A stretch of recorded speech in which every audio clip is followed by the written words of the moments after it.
Você provavelmente clicou neste vídeo esperando ver o construtor de barcos excêntrico, com maquiagem nos olhos e uma risada maníaca que conquistou milhões na série Vikings. Mas a figura histórica real que inspirou esse personagem carrega uma trajetória muito mais brutal, solitária e, ironicamente, menos devota aos deuses do que a ficção nos fez acreditar. A realidade sobre Hrafna Flóki Vilgerdarson não é sobre um ajudante leal de um rei lendário, mas sobre um homem obstinado que desafiou o oceano com uma tecnologia primitiva e uma obsessão perigosa.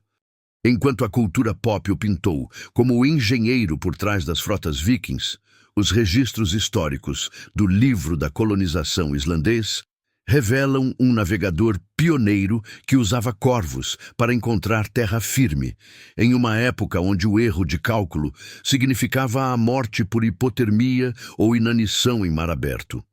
Pouca gente sabe, mas o nome Islândia não foi uma homenagem poética à beleza do norte, mas sim um grito de frustração de um homem que perdeu quase tudo.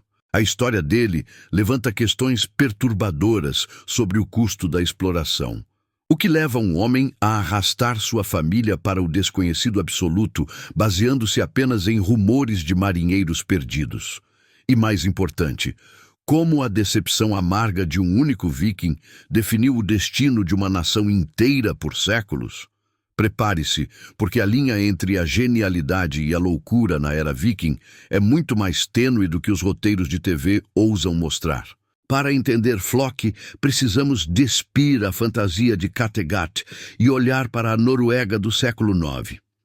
Era um período de extrema pressão demográfica e centralização de poder.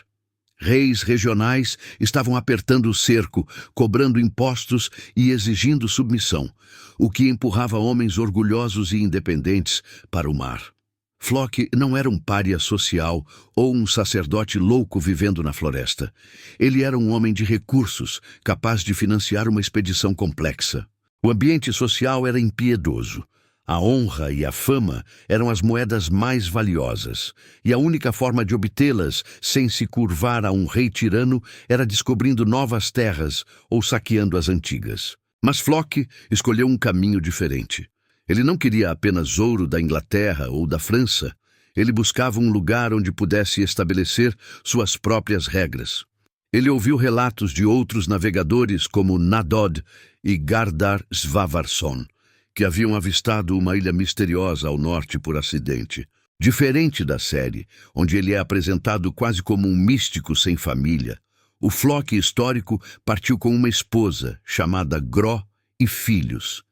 Isso muda completamente a dinâmica de suas decisões.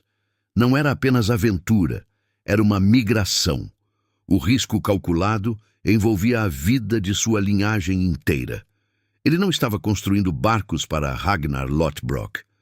Ele estava apostando o futuro de sua família em madeira e velas de lã.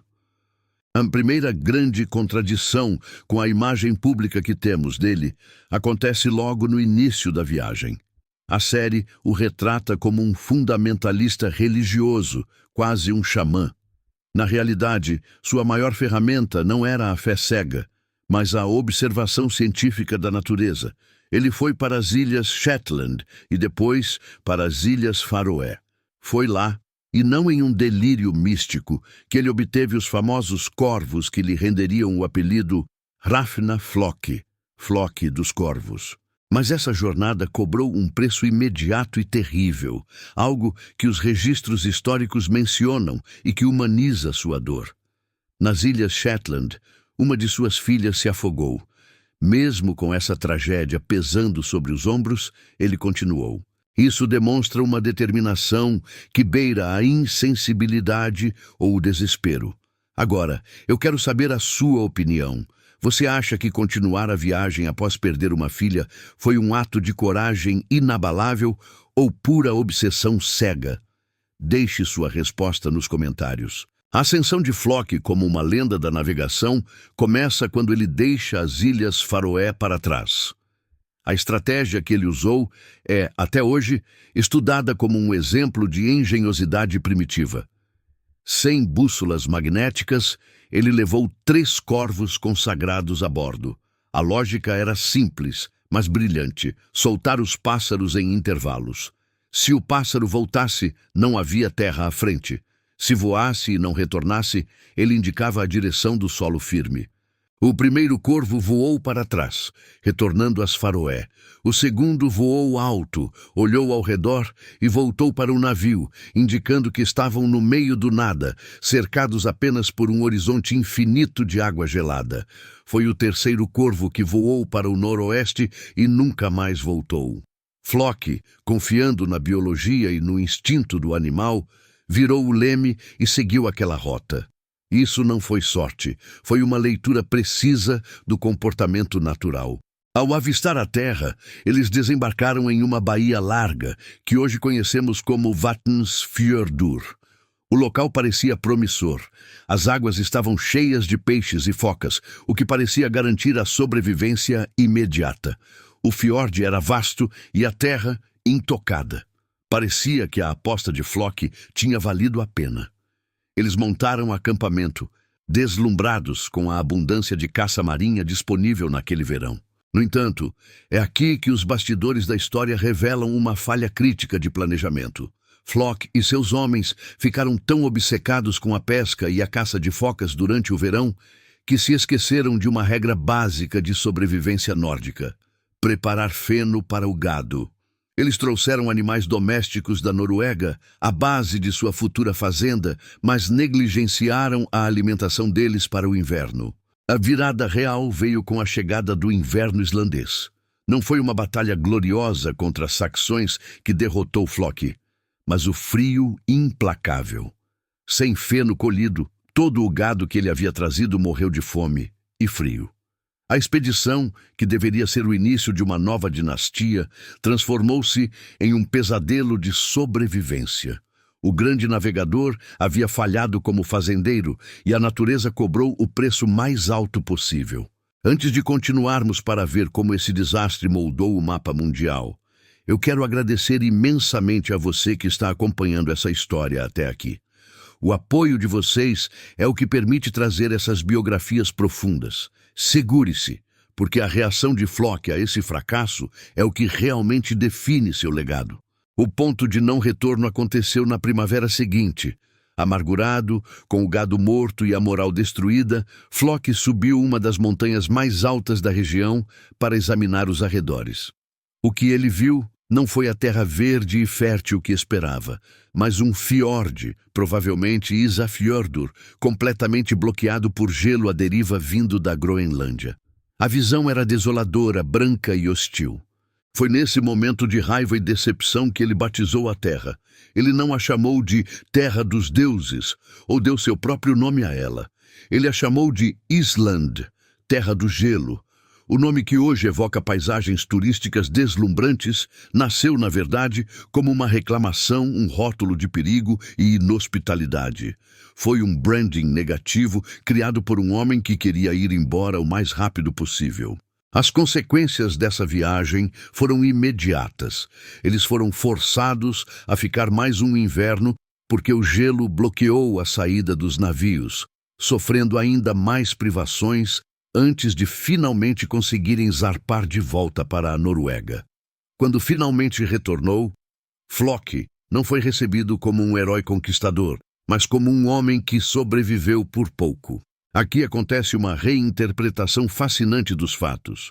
Publicamente, na Noruega, Flock falava mal da nova terra.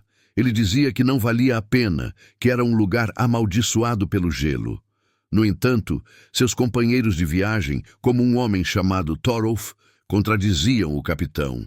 Thorolf espalhava que a terra era tão rica que a manteiga pingava de cada folha de grama. Essa divergência de narrativas é uma curiosidade de bastidor crucial. Se dependesse apenas da palavra de Flock, a Islândia talvez tivesse demorado muito mais para ser colonizada. Foi a propaganda positiva de sua tripulação, contradizendo o líder, que manteve o interesse vivo. Flock, o descobridor, tornou-se o maior crítico da própria descoberta, enquanto seus subordinados plantavam as sementes da futura migração em massa. O desfecho dessa história carrega uma ironia que nenhum roteirista de ficção conseguiria inventar melhor. Apesar de ter amaldiçoado a terra, de ter perdido seu gado e de ter desencorajado outros a irem para lá, Hrafna Flóki não conseguiu ficar longe. Anos depois, vendo que a colonização da Islândia havia se tornado um sucesso impulsionado pelos relatos de outros, ele engoliu o orgulho e retornou. Ele não voltou como um rei ou um conde, mas como um colono. Ele se estabeleceu em uma região que hoje leva seu nome, Flókadalur. O homem que odiou o gelo acabou vivendo o resto de seus dias abraçado por ele, servindo como um höfding, um chefe local, até sua morte. Ele provou que, às vezes, o lugar que mais nos desafia é o único onde realmente pertencemos. O insight humano que Flóki nos deixa é sobre a perspectiva. A mesma terra que foi um túmulo para suas ambições iniciais tornou-se o berço de seu descanso final. A diferença não estava na terra, que continuava gelada e brutal, mas na preparação e na maturidade do homem que pisava nela. O fracasso inicial não foi o fim, mas a lição necessária para a permanência. A história de Flóki nos ensina que o pioneirismo muitas vezes é doloroso e ingrato, mas abre portas que outros atravessarão com mais facilidade. Agora, eu quero saber de você.